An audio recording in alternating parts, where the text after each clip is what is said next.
nos impressions 3D avec notre Bamboo Lab de Noël. On vous montre les résultats. Bonjour tout le monde, nous sommes Eris, Et Anakia. deux ados nomades en IUF depuis 2019. Et tous les samedis, on vous partage un moment de notre quotidien d'ado nomade. Et aujourd'hui, on vous montre ce que nous avons imprimé avec notre Bamboo Lab de Noël, une imprimante 3D. Et on va commencer par les trucs pas forcément les plus fun ou les plus utiles, mais bon, qui sont quand même... au final, si, les trucs utiles, mais du coup, pas forcément très fun. L'un des premiers trucs qu'on a fait, c'est ça. À voir comme ça, c'est pas très parlant. On dirait... On dirait On dirait le symbole du taureau en Effectivement. astrologie. Oui, dans ce sens-là, on peut dire. Et en fait, c'est tout simplement un porte-parapluie. On met le parapluie dedans, poup. Mais avant, il faut coller le truc sur un mur. Donc voilà, ça c'est un des trucs qu'on a fait. Ensuite, chose très utile et assez jolie, très important, un porte-téléphone Inclinable. amovible. Inclinable. Donc on voit, il a des différents niveaux. C'est comme une chaise longue en fait. Ouais, Et mais pour téléphone. démonstration. Tada! Parararan, tadan. Voilà.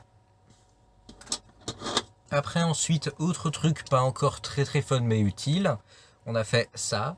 Vu comme ça ressemble pas à grand chose, surtout que dans la lumière là, je vais plutôt vous en montrer un qu'on a fait en blanc, on verra mieux ce que c'est. Voilà, on voit un petit peu mieux. Et en fait, les petits clips comme ça, ce sont des porte-câbles. Des Des range-câbles plutôt. Oui, des range-câbles. Comme ça, ils arrêtent de s'en mêler avec tous les autres câbles. Et ils sont bien rangés. Oui, c'est pratique. Et il y a en deux tailles. Celui-là qui est petit et celui-là qui est grand. On voit, ils font pas la même taille. Et il y en a un en noir et un en blanc. Après, Eris est un peu en train de galérer avec le prochain truc. Donc, allez, on va l'encourager. Allez, Eris, allez, Eris, allez. Toujours dans la même veine des câbles, un range-câble. Donc on met les câbles dans les différents niveaux. Comme ça permet qu'ils soient non seulement accessibles, mais bien rangés et qu'on les perde pas. Parce que c'est arrivé plusieurs fois. Oui. Donc maintenant elle les remet dedans, donc on la réencourage. Allez, Eris, allez, Eris. Oui. Voilà. Comme ça, ils sont bien rangés, ça prend pas de place, c'est assez esthétique. On passe enfin aux choses fun plutôt, Anaka. Ouais. Donc, évidemment, un truc qu'on voit un petit peu partout passer en truc en imprimante 3D, c'est les petites bestioles articulées. Que ce soit des dragons, des petits Groot ou n'importe quoi. Du coup, moi, ce que j'ai fait une murène. Articulée. Oui, attention pour ceux qui ont peur des murènes. Notre mère a peur des murènes, notamment. Donc, on l'a fait pour elle. Voilà. Il aime beaucoup se moquer. Donc, voilà, c'est une petite murène articulée. Tu l'appelais comment? J'ai pas encore d'idée de nom, mais si vous en avez, vous pourrez les mettre dans les commentaires. Ça, c'est ta murène. Et moi aussi, je me suis fait une bestiole articulée. Et spoiler, Anaka, tu sais ce que c'est? Évidemment. Un dragon. Voilà. Donc voilà. Il fait 31 cm, il me semble. Et il est complètement articulé. Hop là. Et il est aussi beaucoup plus détaillé que la murène. Ouais, on voit par exemple, il a même des tout petits crocs. Donc le niveau de détail est vraiment impressionnant. Ça, c'est vraiment super chouette. Ouais. La suite. Après aussi, on a fait ça aussi. Là encore, à voir comme ça, c'est pas spécialement parlant. Ça ressemble beaucoup au porte-parapluie, mais c'est pas un porte-parapluie. Et ça ressemble aussi un petit peu au signe du taureau, vu comme ça. J'aurais dit un maléfique. Les cornes. Aussi, oui, pourquoi pas. Et en fait, ce que c'est en fait un porte-corne. Quelque chose qu'on avait dit qu'on ferait en premier, justement, lors de la dernière vidéo sur la Bamboo Lab. Ouais. Donc voilà. Le nom de l'imprimante 3D. La corne, là voilà, elle se met comme ça dedans. Et elle est posée et elle tient debout. Et on ne vous cache pas que pour faire ce petit bordel-là, quand même... On l'a pas fait du premier coup, on a au moins 3 autres porte-cornes qui n'étaient pas à la bonne taille. Il y en avait un qui devait arriver là, donc autant dire qu'il servait un petit peu à rien. Un qui devait arriver là, donc elle était penchée comme ça, donc on ne pouvait pas forcément beaucoup remplir dedans. Et un autre qui était un petit peu plus par là, donc c'était aussi moins stable. Mais, Donc celui-ci, ouais. Il est bon. Parfait. Ouais. Nickel. Cool. Et nous, avec notre mère, enfin moi et ma mère, nous sommes des très grandes amatrices de boucles d'oreilles.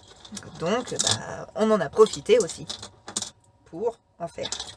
Donc je vais vous les montrer, je vais pas les porter sur moi, mais vous allez les voir. Donc on a des petites boucles d'oreilles chatounes qui sont ultra kawaii, très mignonnes. Ensuite nous avons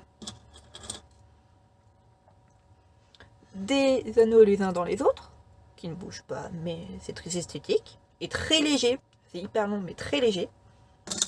Nous avons, et celle-ci c'est mes préférés, des sabliers en papier. Je trouve le concept hyper fun, donc c'est vraiment hyper rigolo. Niveau détail, c'est un sablier en papier quoi, c'est hyper rigolo. Et on en a une 4e de paire, sauf que je vais pas pouvoir vous la montrer parce qu'elle est portée actuellement. Et c'est des tout petits dragons articulés. Donc voilà, ils sont ultra mignons aussi. Après aussi, pour entrer dans les derniers trucs qu'on a fait, je crois le plus gros truc qu'on a fait justement. Ouais, le plus gros. C'est ça. C'est en fait, comme on peut le voir ici, un truc relaté à Magic, pour ceux qui auront reconnu le logo. Et en fait, c'est des boîtes de deck. Avec la place là pour mettre le deck, ici pour mettre les dés. Il y a une place là, c'est pour mettre les dés. Là pour mettre ton dé de total de points de vie. Et là pour mettre le dé ou le nombre de fois où ton commandant est rentré dans sa zone. Ça c'est pour ceux qui jouent en commandeur. Parce que là il y a un emplacement pour le commandant et au dos un emplacement pour tous les jetons. Je vais vous montrer comment un deck à l'intérieur rend. Donc allez Iris, à ton tour de m'acclamer. J'allais te dire, tu m'as volé ma réplique. Allez, Anaka, il ouvre la boîte et met le commandeur dans la boîte imprimée. Allez Anaka, allez. Mais ridiculiser une fois, j'ai le droit de le faire aussi. Hein. Ah non, il s'est trompé de sens, il recommence. Allez Anaka. Ouh là là, mais c'est qu'il a un petit peu de mal, le petit frère. Non, on s'embête comme ça, mais on s'aime beaucoup. Mais comme tous les frères et sœurs, qui aiment bien, châtie bien. Voilà. Oui, et je le dis souvent. Allez, on y est presque. Ah, tout tombe. Non, il prend aussi son temps parce que le deck qui est là, il a des cartes qui valent un petit peu... Voilà.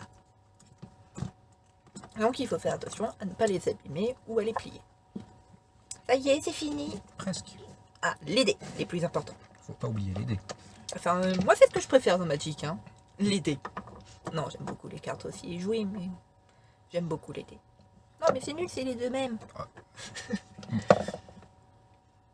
Parfait. Mon son de notif. Voilà. Hop, donc voilà. Ici c'est donc le deck. Là on peut voir le commandant Valgavoth Herserdam. C'est une super carte d'ailleurs, hein, un très bon commandant. Ouais, un jour on vous fera une vidéo sur toutes les cartes Magic qu'on a, les decks, Ouais. comment on joue, etc. Ouais. Là donc les jetons, enfin les tokens. Ou la réserve. Oui aussi. Pour ceux qui jouent avec une réserve. Hein. Oui. Et là c'est tous les dés. Les dés de points de vie, le nombre de fois que ton commandant est rentré dans sa zone de commandement, plus là un dé supplémentaire quand tu as besoin de mettre des marqueurs. Et ce deck là a besoin de mettre des marqueurs. Et en plus aussi, on l'a faite en blanc. Parce que, comme vu dans la dernière vidéo sur la Bamboo Lab, On avait 2 couleurs. noir et blanc. Voilà. Donc on a décidé de la faire en 2 couleurs. Par contre avec la lumière, là le blanc rend moins bien. À voir comme ça. Et pour terminer, un petit truc. C'est un marque-page en forme de bateau. Donc voilà, je m'en sers pour ma biographie de Lovecraft. très bonne lecture, sincèrement. J'aime beaucoup. Donc c'est un petit marque-page en forme de bateau en origami. Donc en blanc, ça rend pas génial non plus. C'est tout fin, c'est solide. Donc c'est très fun. Je voulais aussi faire un crocodile ou un Nessie, mais ça prenait plus de place en marque-page. Et surtout, un crocodile qui n'est pas en vert, c'est pas vraiment un crocodile. Arrête de te moquer de moi. Sauf si on dit qu'il est albinos. Oui, comme Henrik. Et après aussi, on a fait d'autres trucs en imprimante 3D, mais qui sont pas là. Car en fait, ce qui est super logique, en fait, avec l'imprimante 3D, il y a certaines pièces, en fait, qui vont avec, qui sont pas nécessaires pour son bon fonctionnement, mais qui sont quand même utiles. Et du coup, en fait, ce qu'ils font, ils donnent les plans pour directement les imprimer. Donc, en fait, tu imprimes avec ton imprimante 3D les pièces pour bien la faire fonctionner. Comme par exemple une poignée pour pouvoir la soulever. Ouais. Et aussi une petite boîte pour récupérer tous les petits filaments qui restent sur la buse après avoir imprimé. Et aussi une petite raclette pour décoller justement les machins qui viennent d'imprimer. Oui. À présent, on va vous montrer un aperçu de tout ce qu'on a imprimé là et qu'on vous a montré. Voilà. Donc on va changer la caméra. Donc là on voit c'est ma corne sur le porte-corne. On voit comme ça elle tient debout. On peut la mettre un peu plus droite. Voilà. Voilà, à quel point elle rend bien. La boîte de Magic. La noire. Et la deuxième boîte de Magic. Celle en blanc. La murène d'Anaka. Ouais. Les range-câbles. Un autre range-câble. Le porte-téléphone. Les boucles d'oreilles chat. Les boucles d'oreilles avion en papier. Les boucles d'oreilles cercle. Mon dragon imprimé. Si d'ailleurs vous avez des idées de noms, n'hésitez pas, je suis toujours preneuse. La boîte de rangement de câbles. Le porte-parapluie. Et le marque-page bateau. Voilà, sur Lovecraft. Et avant qu'on se quitte aussi, on va vous montrer une vidéo qu'on avait faite de l'imprimante 3D en action. Donc là, on peut voir l'imprimante 3D en action, en train d'imprimer le premier essai pour mon porte-corne, celui qui était trop petit. On a filmé toute la réalisation du mini porte-corne, mais la vidéo complète est très longue, donc on ne va pas vous la montrer. Mais comme ça, au moins, vous avez un petit aperçu de l'imprimante, de comment elle marche, et surtout de tout le plan qu'elle fait. Nous voici arrivés au bout de nos impressions en 3D. Ouais, donc on espère que ça vous a plu, et on se retrouve dans la prochaine vidéo. Non, toi t'as pas le droit, t'arrives pas à le faire. Mais pourquoi? T'arrives pas à faire le salut vulcain. Pour faire un salut vulcain, faut réussir à faire ça. Et ça. Mais crâneux. Des deux mains. Allez, salut. Allez.